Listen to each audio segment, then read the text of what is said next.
नमस्कार दोस्तों, स्वागत है आपका अपने YouTube चैनल पर। दोस्तों आज के इस वीडियो में हम आपको बताएंगे एटीसी और कॉमन कैडर में बेसिकली क्या डिफरेंस है।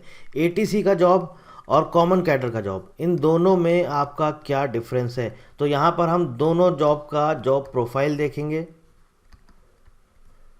सिक्योरिटी बॉन्ड, जो आपका सिक्योरिटी बॉन्ड है वो किस में कितना है, एटीसी के लिए आपको कितना देना है, कॉमन कैडर के लिए आपको कितना देना है, ये सारी चीज़ें देखेंगे। सिलेबस देखेंगे, एग्ज़ाम पैटर्न देखेंगे और कुछ कुछ इंपॉर्टेंट फैक्ट्स या जो भी इंपॉर्टेंट चीज़ें हैं वो हम इस वीडियो में डिस्कस करेंगे। आगे चलते हैं, हम आपको बता देते हैं कॉमन कैडर का बैच हमारा ऑलरेडी अवेलेबल है हमारी वेबसाइट पर। आप जा करके डायरेक्ट वेबसाइट से परचेज़ कर सकते हैं। किसी भी तरह की जानकारी चाहिए तो आप इस नंबर पर हमें कॉल कर सकते हैं। और प्राइस, जैसा कि आप लोगों ने बोला था प्राइस कम कर दीजिए, तो फाइनली प्राइस कम कर दिया गया है। ये फाइनल प्राइस है, आप जा करके वेबसाइट पर चेक कर सकते हैं। ये हमारा वेबसाइट है, आप यहाँ से जा करके चेक कर सकते हैं। और ये हमारा कॉन्टैक्ट नंबर है, यहाँ पर आप कॉल कर सकते हैं। टेस्ट सीरीज़ इसमें दोस्तों फ्री रखी जाती है। 5000 से ज़्यादा क्वेश्चंस रहते हैं, 250 प्लस आवर्स के वीडियोज़ हैं, 300 से ज़्यादा PDF नोट्स मिलते हैं और 100 से ज़्यादा आपको मॉक टेस्ट मिलते हैं। अभी बेसिकली हम लोग ये 6 सब्जेक्ट्स कवर कर रहे हैं। अभी जो आपका सिलेबस है, ऑफिशियल सिलेबस अभी तक रिलीज़ नहीं हुआ है, तो उसके अकॉर्डिंग हम लोग पुराने पैटर्न के अकॉर्डिंग जो भी आपके नॉन टेक सब्जेक्ट्स हैं वो हमने यहाँ पर इंक्लूड किए हुए हैं। बाकी जब नया सिलेबस आएगा तो उसके अकॉर्डिंग हमारा कोर्स भी चेंज हो जाएगा। और यहाँ पर एक चीज़ आपको ध्यान रखनी है, रिकॉर्डेड लेक्चर्स रहते हैं, ये 6 मंथ्स का वैलिडिटी। चलिए आगे बढ़ते हैं, बात करते हैं। देखिए एटीसी और कॉमन कैडर दोनों में सबसे बड़ा डिफरेंस क्या है। सबसे पहली चीज़, ये एक ऑपरेशनल जॉब है और ये एक नॉन ऑपरेशनल। यहाँ पर आपको जनरल ड्यूटी करनी होगी।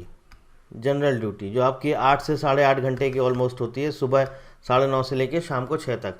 यहाँ पर आपकी जनरल ड्यूटी तो होती है, इसके साथ साथ आपकी शिफ्ट ड्यूटी भी होती है।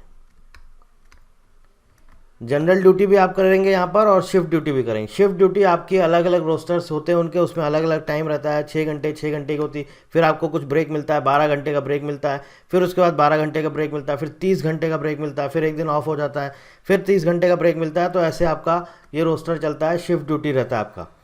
यहाँ पर आपका जनरल ड्यूटी रहता है। फीमेल कैंडिडेट्स के लिए एक अच्छा जॉब है ये, फीमेल कैंडिडेट्स के लिए। एटीसी भी फीमेल कैंडिडेट्स के लिए एक अच्छा जॉब है। ऐसा नहीं कि उनके लिए ये जॉब नहीं है बहुत सी फीमेल कैंडिडेट्स हैं जो ऑलरेडी एटीसी में जॉब कर रही हैं, जिनको थोड़ा सा चैलेंजिंग जॉब पसंद है, चैलेंजिंग, वो लोग एटीसी ही प्रेफर करते हैं। ठीक है, ये उतना आपका देखा जाए तो ये आपका ऑफिस ड्यूटी रहेगा। जॉब भी आपका बेसिकली वर्क भी आपका ऑफिस वर्क रहेगा, क्योंकि जो यहाँ पे आपको डिपार्टमेंट्स दिए जाने हैं वो कौन कौन से दिए जाने हैं आपने सबने देख ही लिया होगा। कॉमर्शियल दिया जाना है, ऑपरेशंस दिए जाने हैं, है ना, लैंड मैनेजमेंट। सो ये बेसिकली आपका नॉन ऑपरेशनल, आपका पूरी तरह से जो आपका जॉब होगा वो नॉन ऑपरेशनल रहेगा। तो ये सारे के सारे आपको डिपार्टमेंट्स हैं जो कि आपको दिए जाएंगे। और आपका जनरल ड्यूटी रहेगा 8 8.5 घंटे का। फीमेल कैंडिडेट्स के लिए एक अच्छा जॉब है। एटीसी में बात करें तो ऑपरेशनल रहता है ये, और आपका जनरल ड्यूटी भी लग सकता है, शिफ्ट ड्यूटी भी लग सकता है, मोस्टली शिफ्ट ड्यूटी ही रहता है। इसके साथ साथ आपका ये एक चैलेंजिंग जॉब है। आप अपने लाइफ में या अपने फ्यूचर में या अपने करियर को लेके बहुत ज़्यादा थोड़ा सा एग्रेसिव है, मतलब कि मुझे एक चैलेंजिंग जॉब पसंद है, मुझे टेक्नोलॉजीज़ पसंद है, तो मोस्टली मैंने देखा वो कैंडिडेट्स एटीसी जॉब प्रेफर करते हैं। और सच में बहुत अच्छा जॉब है। सैलरी की अगर हम बात करें तो अभी तक जो पुराना नोटिफिकेशन था उसमें इनका सैलरी था 12 lakh per annum, 12 lakh per annum, यानी कि 1 साल का 12 लाख पर ईयर ये पैकेज था। अभी ये भी बढ़ गया है, ऑलमोस्ट लगभग 13 लाख के आसपास पहुंच गया है। डेजिग्नेशन इसका भी जूनियर एग्जीक्यूटिव है, सिर्फ डिपार्टमेंट अलग है, एटीसी है। और ये जो आपका होगा ये जूनियर एग्जीक्यूटिव कॉमन कैडर है। ठीक है, यहाँ भी आपको जो सैलरी दिया गया है वो बोला जा रहा है 13 lakh per annum, 13 lakh per year. ठीक, अब इसके बाद बात करें सिक्योरिटी बॉन्ड की, तो बॉन्ड यहाँ पे आपको देना है 7 लाख का, 7 लाख का आपको यहाँ पर बॉन्ड देना है। पहले 5 लाख था, फिर बढ़ के 7 लाख हो गया। और अगर इसकी बात करें तो जो ये नोटिफिकेशन आया 03/2023, यहाँ पर अगर हम देखेंगे तो बॉन्ड के बारे में कुछ नहीं लिखा गया है। सिर्फ किसके लिए बोला गया है, बोला गया है जो फायर सर्विसेज वाले हैं इनको 5 लाख का बॉन्ड देना होगा। बाकी किसी पोस्ट के लिए बॉन्ड के बारे में यहाँ पर कुछ नहीं लिखा गया है इस नोटिफिकेशन में 03/2023। इस नोटिफिकेशन में बॉन्ड के बारे में कुछ भी मेंशन नहीं है, सिर्फ फायर सर्विसेज के लिए लिखा हुआ है 5 लाख। तो अब देखिए जूनियर एग्जीक्यूटिव एटीसी से 7 लाख यहाँ पर बॉन्ड लिया जाता है, हम ऐसी उम्मीद कर सकते हैं कि हो सकता है कि यहाँ भी आपसे बॉन्ड लिया जाए, लेकिन जो सबसे इम्पॉर्टेंट चीज़ है वो ये है कि नोटिफिकेशन में मेंशन नहीं है, नोटिफिकेशन में मेंशन नहीं है। आगे बात करेंगे, कुछ और इम्पॉर्टेंट चीज़ें देखेंगे।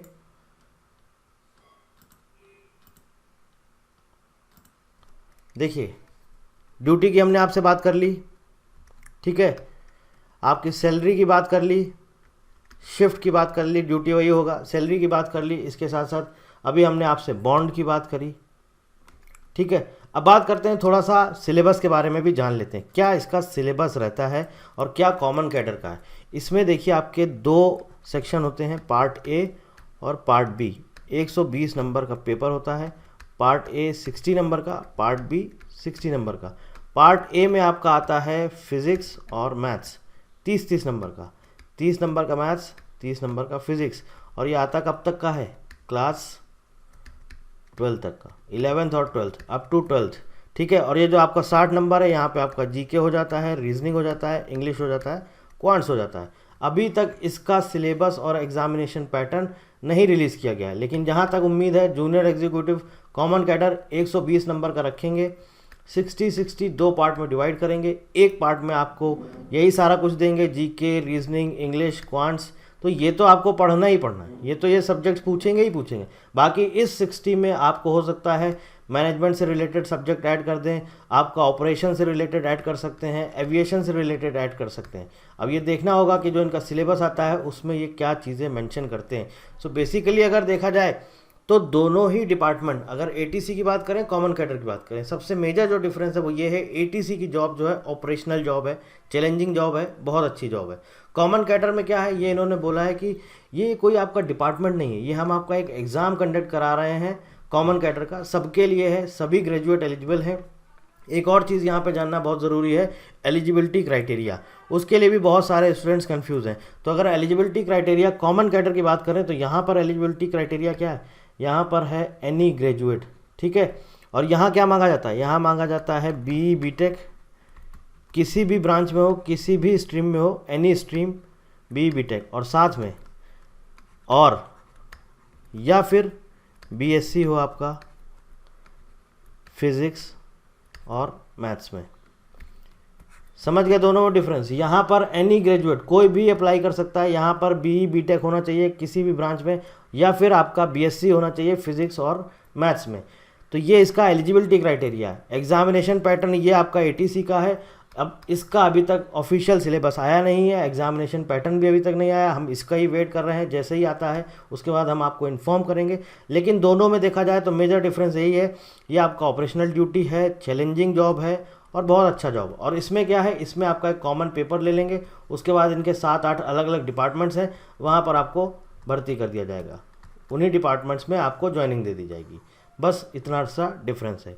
कोई और जानकारी चाहते हैं तो कमेंट हम करके आप हमसे पूछ सकते हैं। और इसके साथ साथ जो इसका हमारा कॉमन कैडर के लिए पूरा सैलरी, जॉब प्रोफाइल, ग्रोथ, जो कुछ भी है इसके रिगार्डिंग मैं ऑलरेडी एक वीडियो अपलोड कर चुका हूं। आप हमारे प्रीवियस वीडियोस में जा करके उस वीडियो को देख सकते हैं। कोई और जानकारी चाहिए तो आप हमें कमेंट करके पूछ सकते हैं। So thank you very much and thank you for watching.